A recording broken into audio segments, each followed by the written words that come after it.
do not let your left hand know what your right hand is doing, right? So, what does that mean?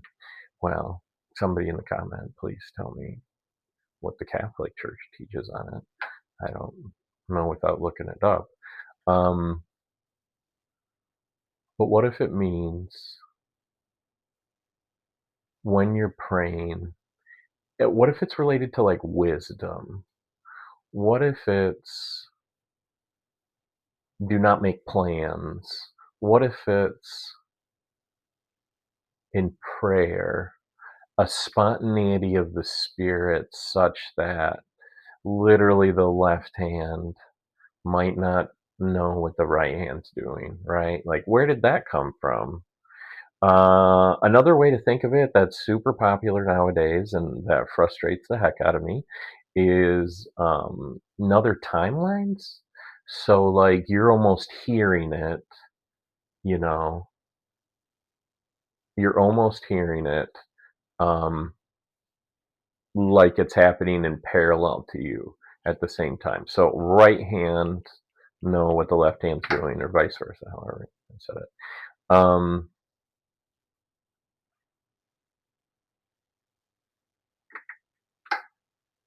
Yeah. So what if it's that's wisdom?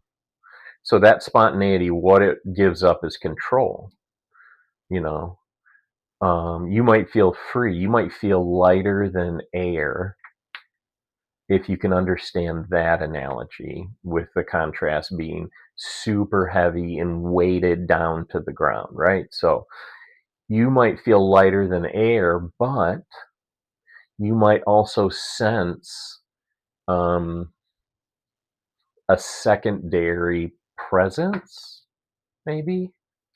Would that be a word for it? That being God, some kind of influencer, shall we say, in our reality, to quote the kids.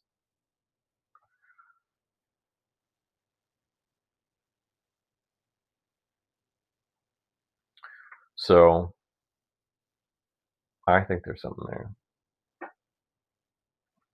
Just saying, left hand from the right. So you could say, whoa, what just happened? My hand came up? That's weird. So you're catching up to the knowledge of, oh, it could be like a spiritual drunkenness.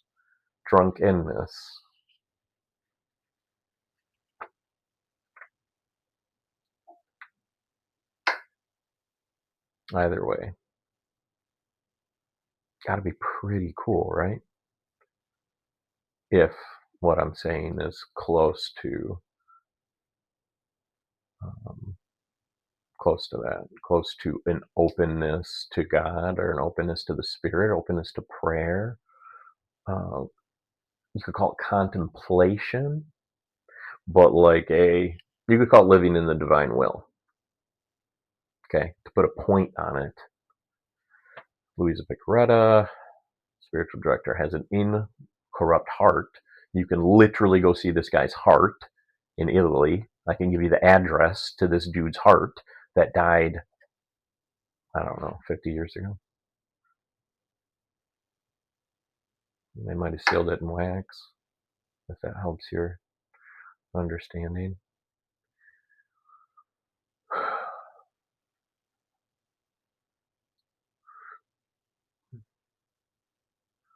So there's a subservience to it. There's a interaction with it.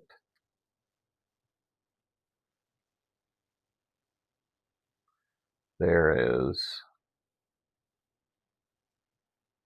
the docility to it. So it's got all the markings of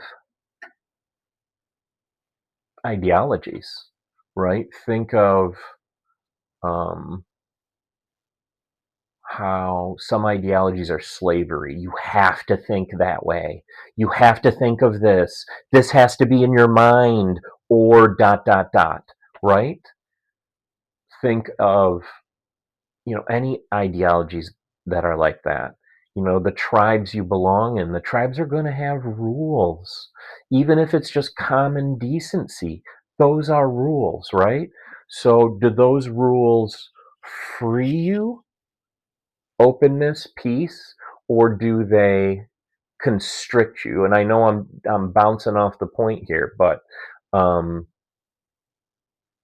that gives you the context. If you can think of thought patterns, you know, um, like belonging to him feels like a weight.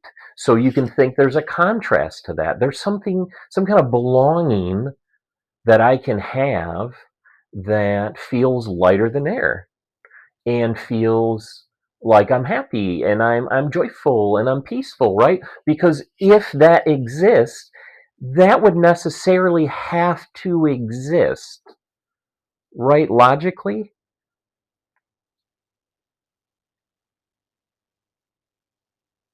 you know. So, I mean, that's part of why that darkness is like, oh, okay, so that's not so bad because it's only a that because it's in contrast to this, and if I'm screwing that up, I apologize, but nothing new under the sun, naturally. Um, just a lack of understanding of that thing under the sun, right? Because the person you fear the most, isn't it just because you don't understand them? If you understood them, wouldn't you be like, oh, yeah, duh? Some context to that.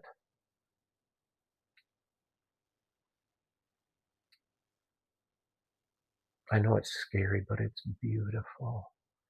And it's right there for you anytime you want it.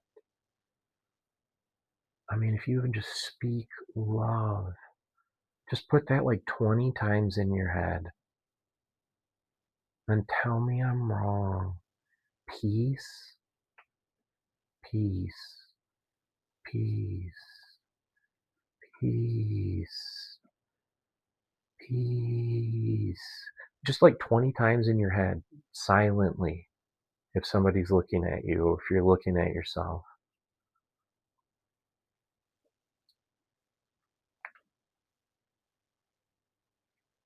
Peace.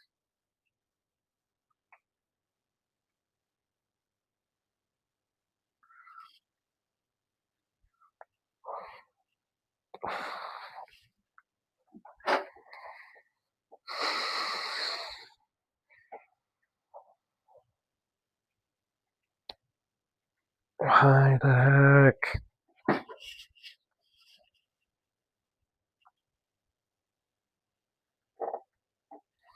Oh, God, so mighty.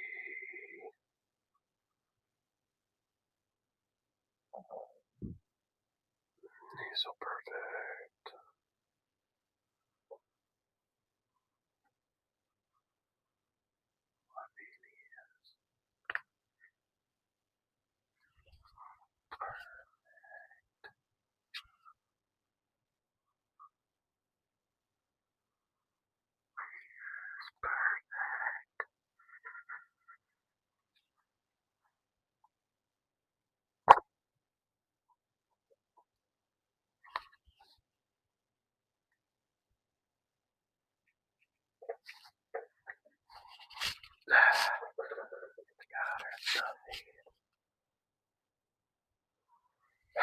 No matter what.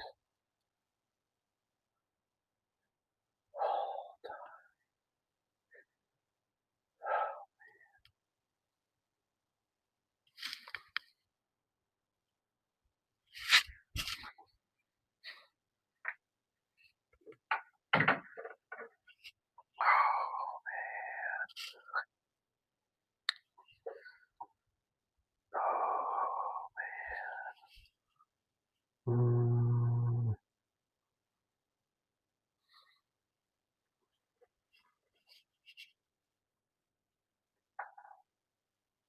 he's naked.